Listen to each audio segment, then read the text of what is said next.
Welcome to Encyclo Hub. In this video, we are discussing MEC 108 Economics of Social Sector and Environment. Before starting this, I want to share something. We are providing all assignments in the PDF and the handwritten form. If you want these assignments, contact us today so that we will provide all the answers accordingly.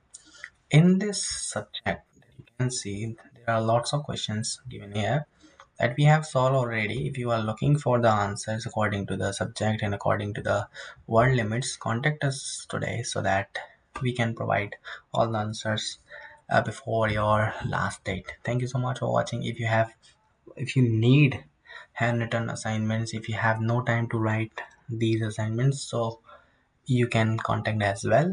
So we will write your assignments and deliver to your address and anywhere from India or outside also. So thank you so much for watching. We will meet you soon in the next video.